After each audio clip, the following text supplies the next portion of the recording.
Bienvenue dans un nouvel épisode les amis. Aujourd'hui épisode spécial. Si vous voyez que le décor est légèrement différent, si vous voyez que je suis avec une chemise blanche ouverte et encore en maillot de bain, c'est parce que je suis dans les Caraïbes. Je viens de quitter la plage, j'ai laissé ma famille aller manger et je me suis dit non, je vais aller enregistrer l'épisode du K-Sui Show parce que la semaine dernière je l'ai pas fait et c'est mon rendez-vous. Peu importe où je suis dans le monde, je prends quand même mon matériel et j'essaie de le faire. Parfois je fais des petites pauses bien entendu parce que c'est nécessaire, mais je me suis dit que j'allais faire cet épisode. Donc aujourd'hui on a un épisode spécial. J'ai décidé de parler d'un sujet qui, selon moi, va vous intéresser. On va parler programmation aujourd'hui. À chaque fois que je parle programmation, je sais que vous appréciez ça parce qu'il y a des choses à intégrer directement dans vos entraînements, que vous soyez simplement un pratiquant ou alors que vous soyez un professionnel du sport et de la santé. Et j'étais en train de créer un nouveau module, une nouvelle présentation pour tous les élèves du programme Mentorship. Et je me suis dit, ok, je vais partager un peu le concept, les concepts généraux avec vous, bien que j'ai déjà abordé ça ici et là dans différents podcasts. Donc dans cet épisode, on va parler de... D'ailleurs, avant que j'introduise le sujet, shameless plug, les inscriptions pour la 6e vague, la saison 6 du programme Mentorship sont officiellement ouvertes. Elles ont été ouvertes hier, du coup, à l'heure à laquelle vous allez écouter ce podcast.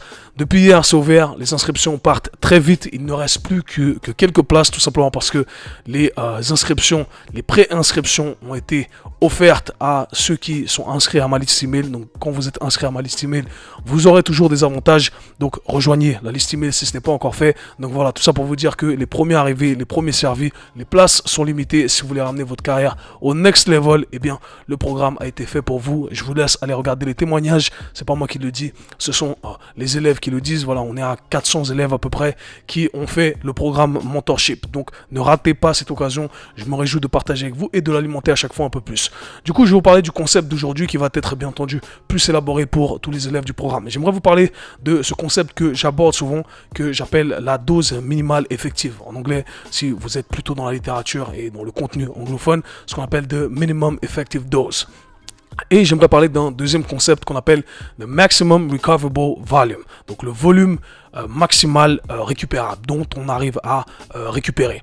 Donc si je venais à traduire en français, corrigez-moi si je me trompe, mais vous avez compris l'idée ici. Alors on va donner des définitions et je vais essayer d'expliquer un peu pourquoi je mentionne ces deux concepts, comment je les utilise d'un point de vue macro, d'un point de vue micro, et comme ça vous allez pouvoir vous en sortir avec quelques outils à appliquer et à intégrer directement dans votre programmation. Mais selon moi, c'est sûrement l'un des podcasts les plus importants que j'ai fait, tout simplement parce que ces concepts-là sont des concepts clés si vous voulez vraiment développer vos qualités athlétiques et développer votre physique. Donc on va regarder le tout à travers les lentilles suivantes, à travers le développement de la force, la qualité physique la plus importante selon moi, c'est pas à débattre, donc c'est pas selon moi. On va regarder le tout à travers la lentille de l'hypertrophie, donc le développement musculaire, vu que c'est ce que la plupart des gens cherchent à développer, voilà, un meilleur physique, de plus beaux muscles, de plus gros muscles, etc. Et je vais bien entendu parler de stretching, mobilité, vu que c'est à intégrer de toute façon et que c'est l'une de mes spécialités, bien entendu.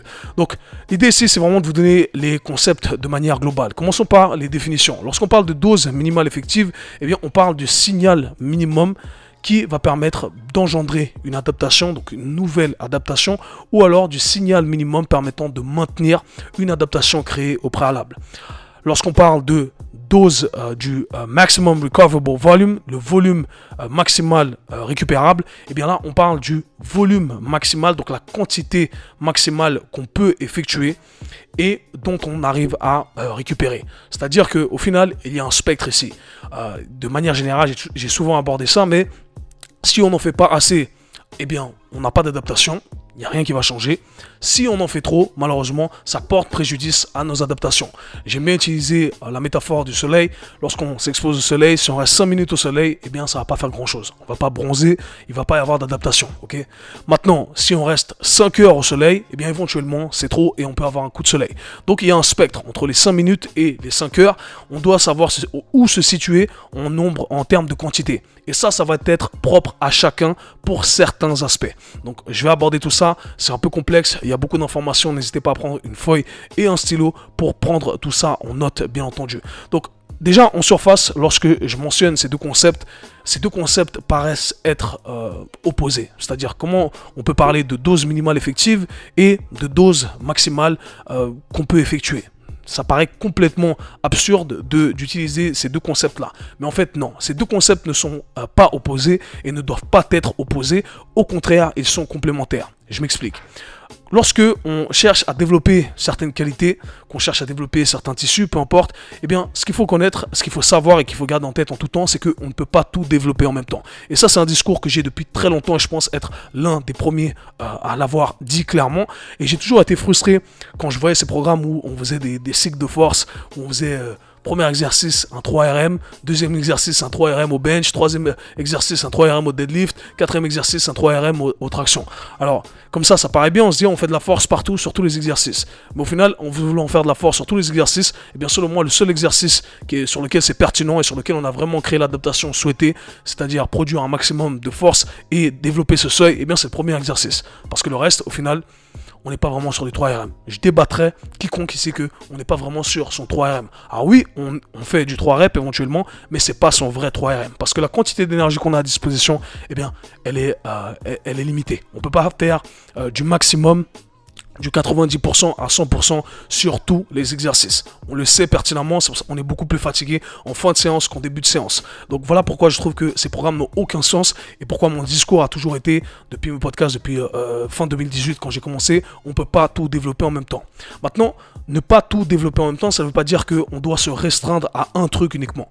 On doit savoir utiliser ces deux concepts, la dose minimale effective et le volume maximal récupérable. C'est-à-dire qu'on doit savoir sur quoi on veut utiliser la dose minimale effective et sur quoi on veut garder, on veut faire un maximum pour pouvoir avoir les gains souhaités sans se mettre à risque, sans porter préjudice aux adaptations qu'on va créer.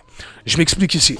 Si je suis un powerlifter, mon but bien entendu c'est d'améliorer mes 3 lifts, le deadlift, le bench, le développé couché, le soulevé de terre du coup en français et le squat.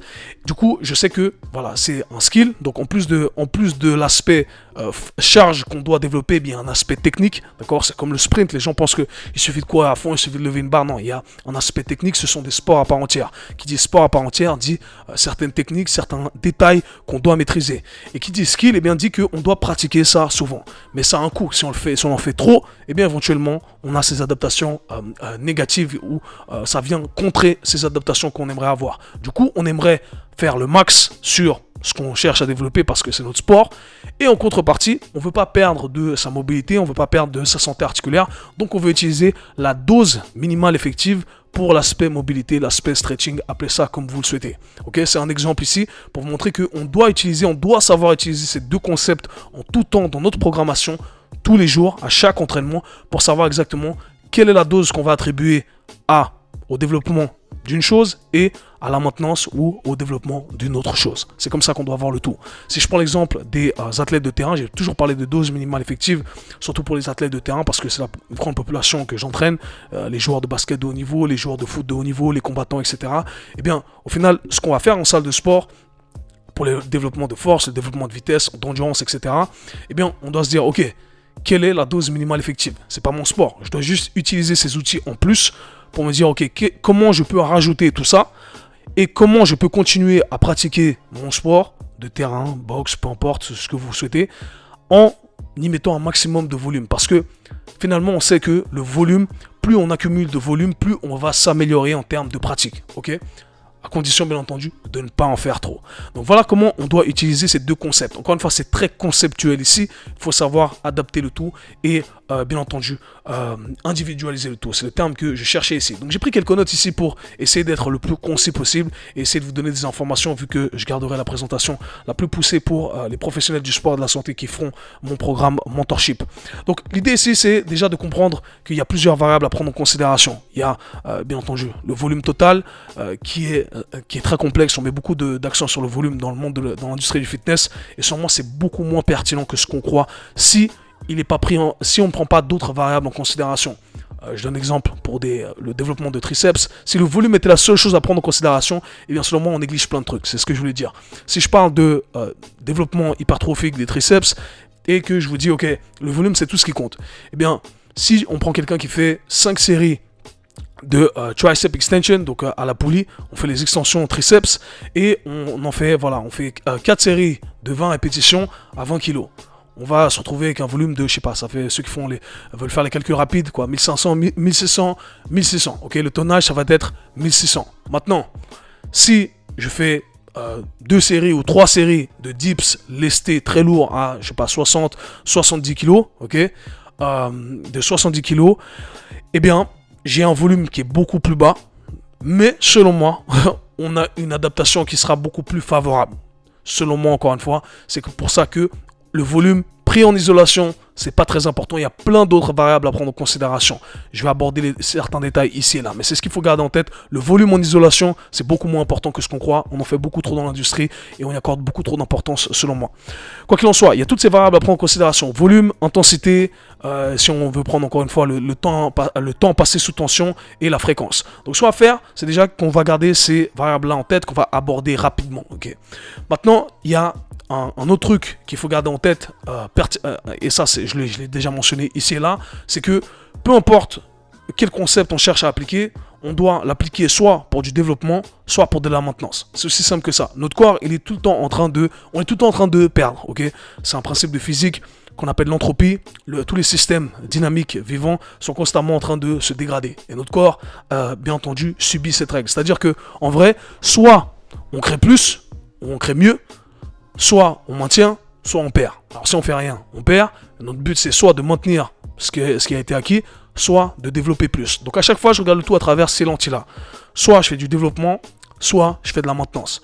À savoir que lorsque je fais du développement, eh bien, je dois donner plus, parce que je dois développer un nouveau truc. Et lorsque je fais de la maintenance, eh bien, je dois utiliser un pourcentage de ce que j'ai fait sur mon développement. C'est encore une fois un chiffre arbitraire ici, qui parfois aura du sens, parfois pas.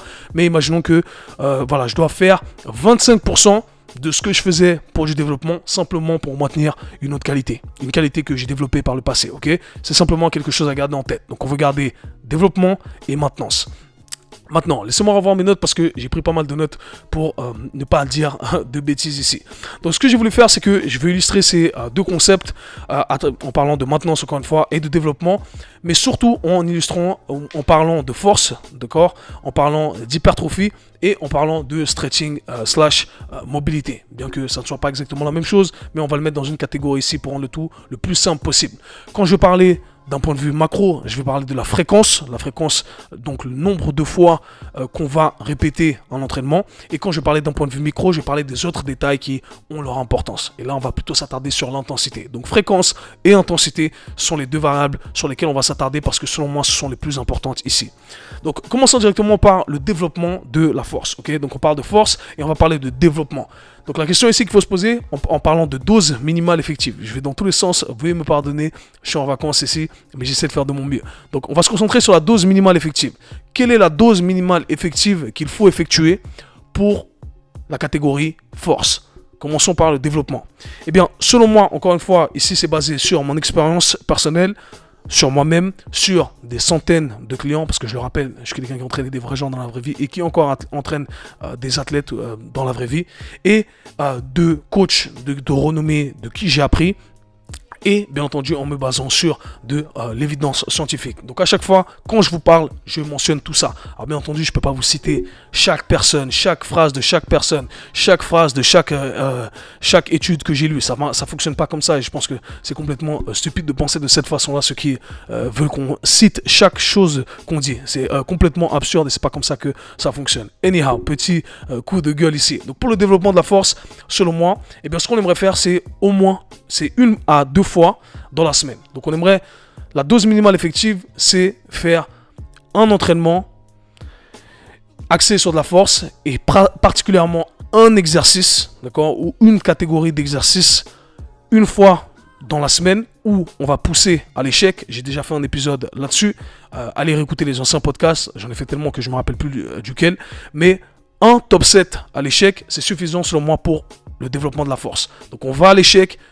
On cherche le développement de la force, c'est-à-dire qu'on travaille avec une intensité qui va au-delà des 90%, 90%, entre 90% et 100%. Concrètement parlant, ça veut dire du 1 à 3 RM. Okay, 1 RM pour les plus avancés, 3 RM pour les athlètes moins avancés, etc. en salle de sport avec les exercices qu'on connaît tous, ok?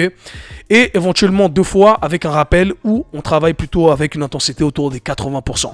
Alors qu'est-ce que ça veut dire ici? D'un point de vue macro, 2 fois dans la semaine, on peut le faire, d'accord? Pour développer sa force, vous faites 2 entraînements où on va chercher à développer la force. Un entraînement où on va travailler sur un entraînement, on va faire un top 7 à l'échec. Et le deuxième entraînement, on va pas aller à l'échec, d'accord? On va pas se cramer. On va simplement faire un rappel en utilisant une intensité qui est modérée / élevée. Mais pas élevée à 100%. On travaille dans cette intensité-là qui quand même nous donne des gains de force. Et c'est pour ça que j'ai dit aux alentours des 80%. 80 à 85%, ok? Donc, aux alentours d'un 6 RM en moyenne. Okay. Si vous faites ça, selon moi, eh bien, on peut développer sa force en faisant ça 2 fois dans la semaine uniquement. Donc ça, c'est ce qu'il faut garder en tête. Pour les intensités, d'un point de vue micro, je l'ai dit, un entraînement entre 90% et 100% et l'autre entraînement autour des 80%. Donc voilà, déjà, ça vous donne une idée de comment organiser votre séance. Maintenant, si on parle de maintenance, donc développement, on en a parlé, maintenant maintenance de force. Maintenance de force, selon moi, d'un point de vue macro, c'est-à-dire la fréquence, eh bien, une série dans la semaine, ou même toutes les 2 semaines, ça nous permet de maintenir nos gains de force. Et si on le fait à 90% de notre 1RM, ok, c'est-à-dire que je peux utiliser un 3RM toutes les 2 semaines. Selon moi, on peut maintenir notre force si on fait ça, ok. C'est assez pour de la maintenance. Cool. Maintenant, qu'est-ce que ça veut dire concrètement parlant? Si je mets ça dans un entraînement, encore une fois, pour relier tout ce que j'ai dit jusqu'à maintenant, mon focus, c'était de développer de la force. J'ai fait 2 entraînements. Un entraînement, comme je l'ai dit, où je vais chercher sur du 1 à 3 RM. Un autre entraînement où je vais travailler plutôt sur du 6 RM. Maintenant, 6 mois plus tard, 9 mois plus tard, c'est bon, j'ai développé ma force sur mon back squat. Maintenant, je vais m'attarder un peu plus sur de la mobilité. Mais je vais quand même maintenir mes gains en back squat. Mais ce que je vais faire, c'est que je vais utiliser un 3 RM une fois dans la semaine et je vais faire mon back squat. J'arrive à mon 3 RM. Cool, fini. Le reste de mon entraînement, il est placé sur l'autre focus, ce que je dois développer à l'instant présent. En l'occurrence, dans cet exemple, eh bien, la mobilité, le stretching, etc. Ok? Donc, aussi simple que ça. C'est comme ça qu'on organise le tout. Maintenant, parlons développement, hypertrophie. Donc, on passe à la catégorie hypertrophie, développement. Alors là, il y a plusieurs études qui ont été faites, il y a des méta-analyses, vous allez trouver plein de trucs, mais qui selon moi négligent pas mal de détails, toutes les variables qui doivent être prises en considération et qui n'ont pas été prises en considération. Donc déjà, selon moi, pour développer ces muscles, on doit faire au minimum 2 séries par entraînement et 2 fois dans la semaine. Et dans le meilleur des mondes, si on fait 2 séries, eh bien, sur une de ces séries est amenée à l'échec. Selon moi, c'est la dose minimale effective pour développer du muscle. Maintenant, c'est là où, encore une fois, c'est assez tricky et il y a plein de trucs à prendre en considération. C'est que pour certains groupes musculaires, eh bien, on doit rajouter plus de fréquence. C'est aussi simple que ça, on le sait tous, on va aborder tout ça dans un instant. Mais pour certains groupes musculaires, vous allez faire simplement 2 séries 2 fois dans la semaine et vous allez développer ces muscles. Mais pour d'autres muscles, eh bien malheureusement, ça ne va pas être assez parce qu'on a tous des points forts et on a tous des points faibles. Donc l'aspect fréquence a son importance ici et c'est là qu'on va plutôt le mettre dans l'autre catégorie où on va parler de volume maximal récupérable. Donc gardez ça en tête, d'accord? À savoir que ici en termes d'hypertrophie, on peut travailler sur une grande rangée de répétitions, de différentes intensités. On peut travailler sur du 3 à 30 RM. De manière générale, je préfère rester dans du 3 à 20 RM. Pour moi, 30 RM, passer les 25 reps, ça sert absolument à rien. Ok? Donc en gros, vous pouvez travailler avec n'importe quelle intensité. Vous allez développer du muscle si vous allez proche de l'échec ou à l'échec. Comme je l'ai dit dans le meilleur des mondes, une série proche de l'échec, la dernière série à l'échec. Encore une fois, c'est du free game ici pour vous. En fonction de l'intensité que vous allez utiliser, je l'ai déjà expliqué dans d'autres podcasts, on va plutôt viser certains types de fibres, c'est-à-dire qu'on va plutôt solliciter une adaptation sur certaines fibres, plutôt les fibres rapides ou les fibres lentes, à savoir que les fibres rapides ont un potentiel hypertrophique plus élevé que les fibres lentes. Encore une fois, un discours que j'ai depuis des années et maintenant ça se propage dans l'industrie, donc je suis très content de savoir ça. Parlons maintenant de la dose minimale effective pour la maintenance en hypertrophie. Et bien selon moi, une série à l'échec dans la semaine, ça suffit. Et il y en a qui vont dire non, une série à l'échec dans la semaine, ça suffit. Vous avez passé des années à développer certains muscles, maintenant, simplement pour le maintenir, eh bien, croyez-moi, il faut beaucoup moins de volume que ce qu'on croit. Encore une fois, je parle de maintenance ici. Une série à l'échec, ça donne assez de résultats. Donc si vous savez que vous êtes limité en termes de temps ou que votre programmation a complètement changé, une série à l'échec dans la semaine, c'est cool. encore une fois, basé sur toutes les évidences que j'ai pu collecter. Éventuellement, si vous le faites 2 fois dans la semaine, c'est encore mieux. Mais on va parler vraiment de la dose minimale effective. Qu'est-ce que ça dit? Ça dit à ton corps, hey, tu sais quoi? Ça, j'ai pas envie que tu t'en débarrasses. J'ai envie que tu maintiennes ce muscle-là. Donc, je vais faire une série à l'échec, perds le pas. Je vais simplement t'envoyer ce rappel, je vais stimuler tout ça une fois dans la semaine. Et plus tard, dans quelques mois, quand ça sera mon focus, je vais m'attarder un peu plus sur le côté développement. Maintenant, parlons de stretching. Stretching, de manière générale, lorsqu'on va viser la partie développement, je l'ai dit, la dose minimale effective, pour moi, pour du développement, on doit passer d'un point de vue micro, on doit le faire 4 minutes sous tension. 4 minutes sous tension, d'un point de vue optimal, 6 minutes sous tension. Mais dose minimale effective, 4 minutes sous tension. Maintenant, le stretching, ce qui est très particulier en fonction du niveau, encore une fois, que vous avez, je recommande la fréquence. Le stretching, d'un point de vue macro, plus vous le faites souvent, plus ça va être bénéfique.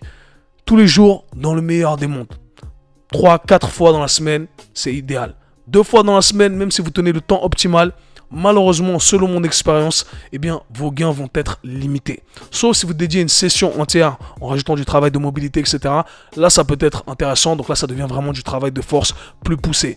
Mais si on parle de stretching, simplement gain d'amplitude de mouvement, eh bien, selon moi, la fréquence va primer ici. Et parlons maintenant de tout ce qui est maintenance. Imaginons que vous ayez développé vos amplitudes de mouvement. Donc on a parlé de dose minimale effective pour développer le tout. Maintenant, pour maintenir le tout. Pour maintenir le tout, il en faut beaucoup moins que ce que vous pensez. Croyez-moi. Pour ceux qui le savent, qui m'ont déjà même challengé en face, est-ce que tu arrives à faire le grand écart? Alors que j'ai plus fait le grand écart depuis longtemps, depuis des mois, je me mets dans la position de grand écart. Parce que si on arrive à maintenir d'une façon ou d'une autre, ici et là, on arrive à utiliser ces amplitudes de mouvement, eh bien, on envoie simplement ce signal à notre corps qui nous dit tu ne perds pas ces amplitudes de mouvement. Et selon moi, si on venait à utiliser un ratio, encore une fois, je dirais que 1 minute, 60 secondes, c'est la dose minimale effective pour de la maintenance en termes de gain de stretching, en termes de gain d'amplitude de mouvement. Donc voilà tout un peu, voilà le tableau pour la dose minimale effective. Je vous ai donné les grandes lignes ici, je sais qu'il y a beaucoup d'informations. Maintenant parlons du maximum recoverable volume, le volume maximum récupérable. Je vais y arriver, croyez-moi, je vais y arriver. Donc l'idée ici, c'est de se dire simplement que quand on a un skill à pratiquer, encore une fois dans les grandes lignes ici, un skill à pratiquer, eh bien on va rajouter plus de fréquence. Et là, il faut être subtil. C'est-à-dire il faut se dire, ok, je veux développer mon handstand par exemple, je ne sais pas comment on dit ça, le poirier, la colonne droite en français, eh bien je vais rajouter un maximum de fréquence là-dessus. Il y a certains skills qui sont un peu plus compliqués que d'autres qui risquent de vous mettre un peu plus à risque. D'accord? On a parlé des skills, si vous parlez de back squat, si vous parlez de deadlift, etc. C'est peut-être pas un truc que vous voulez faire tous les jours avec un 1RM. Maintenant, si on parle d'autres types de skills, eh bien, que ce soit sur votre sport de prédilection, le foot, la boxe, etc. Pratiquez tous les jours le skill, eh bien, c'est ce qui va vous amener des résultats. Et c'est à vous de trouver maintenant à quel moment ça peut devenir trop. Ok? Donc, vous devez vous dire, ok, là, j'ai fait un peu trop. Je fais mes handstands un peu tous les jours, mais tous les jours, je tiens mon handstand pendant je sais pas, 8 minutes, et là, je commence à sentir mes poignets, ça va pas. Ok, si je réduis un peu le temps passé sur mes handstands, ou si je réduis un peu la fréquence, éventuellement, ça va correspondre à mes besoins. Donc, de manière générale, peu importe ce qu'on cherche à développer, que ce soit un skill, que ce soit des gains d'hypertrophie, commencez toujours avec le volume le plus bas et augmentez.